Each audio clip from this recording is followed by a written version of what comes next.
ஒரு காட்டில் ஒரு அழகான குருவி ஒன்று வாழ்ந்து வந்தது. அதற்கு ஒரே ஒரு குஞ்சும் இருந்தன. அந்த குருவி தன் குஞ்சோடு அந்த கூட்டில் வசித்து வந்தது.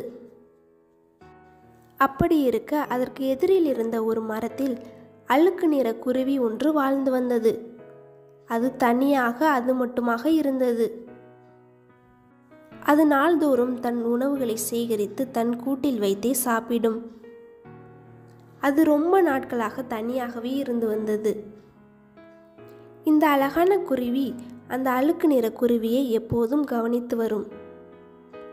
ஒரு நாள் அந்த அழகான குருவி தன் குஞ்சிடம் சொன்னது, நம் கூட்டிற்கு எதிரே இருக்கும் மரத்தில் இருக்கும் அந்த பறவையை பார்த்தாயா? அவன் எப்போதும் யாருடனும் சேராமல் தனியாகவே இருக்கிறான்.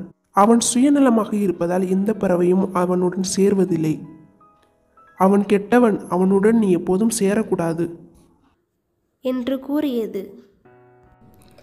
சரிம்மா, நான் இனிமே அந்த பறவை இருக்கும் பக்கம் செல்ல மாட்டேன். நல்ல பிள்ளை, இப்படித்தான் இருக்க வேண்டும் என்று கூறியது. ஒரு நாள் அந்த அழகிய குருவி தன் குஞ்சிடம் சொன்னது, வழக்கம் போல் நான் இன்றைக்கு இரையை தேடி செல்கிறேன். நீ இந்த கூட்டை விட்டு எங்கும் செல்லக்கூடாது. குறிப்பாக எதிரில் இருக்கும் அந்த வீட்டுக்கு மட்டும் செல்லவே கூடாது. நான் வரும் வரை இந்த கூட்டிலே அப்படியே இருக்க வேண்டும். சரியா? சரிம்மா. அந்த அழகிய குருவியும் அவ்விடத்தை விட்டு பறந்து சென்றது. சிறிது நேரத்துக்கு பின்பு ஒரு பெரிய பருந்து அந்த மரத்திற்கு அருகில் வந்து அமர்ந்தது. தனியாய் இருக்கும் குஞ்சை சாப்பிட நினைத்தது அந்த பருந்து. அப்போது எதிரில் இருந்த அந்த அழுக்கு நிற குருவி, என் பிள்ளையை விட்டு ஓடிவிடு என்று கத்திக்கொண்டே அந்த பருந்திடம் சண்டை போட ஆரம்பித்தது. அந்த பருந்து தன் அம்மாவின் பாதுகாப்பில் அந்த குஞ்சு இருப்பதாக நினைத்துவிட்டு அவ்விடத்தை விட்டு சென்றது. சிறிது நேரத்திற்கு பின்பு அழகிய குருவியும் அவ்விடத்திற்கு வந்தது. நடந்தவற்றை அறிந்து தன்னுடைய தவறான புரிதலுக்கான வருத்தத்தை தெரிவித்தது அந்த குருவி. இக்கதையின் மூலம் அறிந்து கொள்வது என்னவென்றால், ஒருவரை பற்றி முழுமையாக புரிந்து கொள்ளாமல் அவர்களின் வெளித்தோட்டத்தை மட்டுமே வைத்து அவர்களை எடை போடக்கூடாது. ஒரு ஊரில் நரியும் கரடியும் நட்பாய் பழகி வந்தனர். இந்த நரி எப்போதுமே அடுத்தவர்களை ஏமாற்றி சம்பாதித்து கொண்டு இருந்தது. ஒரு நாள் கரடியிடம் அது சொன்னது, நண்பா, நாம் ஏதாவது விவசாயம் செய்து சம்பாதிக்கலாமே என்று கேட்டது. அதற்கு அந்த கரடியும், சரி நண்பா, நாம் ஏதாவது செய்யலாம் வா என்றது. அப்போது இருவரும் சேர்ந்து ஒரு வயலை தேர்ந்தெடுத்தார்கள்.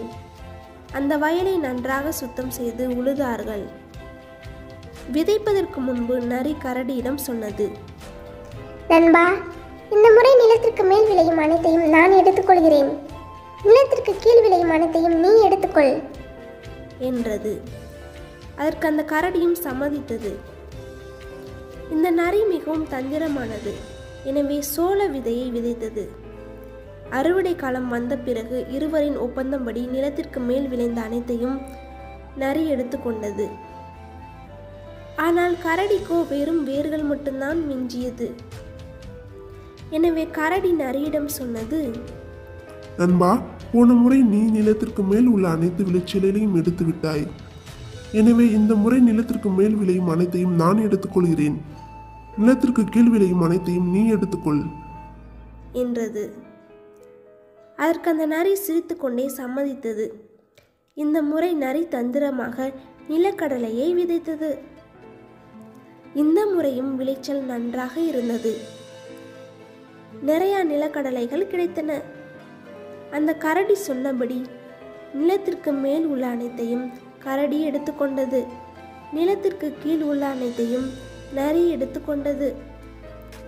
எனவே கிடைத்த நிலக்கடலைகள் அனைத்தையும் நரி எடுத்துக்கொண்டது. இப்போது இந்த கரடிக்கு நரியின் தந்திரம் புரிந்தது. எனவே அந்த கரடி நரியிடம் நட்பாக பழகுவதை நிறுத்திவிட்டு தானே தனியாக ஏதாவது செய்ய வேண்டும் என்று நினைத்தது. இக்கதையினால் அறியப்படும் நீதி என்னவென்றால், தீய எண்ணம் உடையவர்களிடம் நட்பாக பழகக்கூடாது.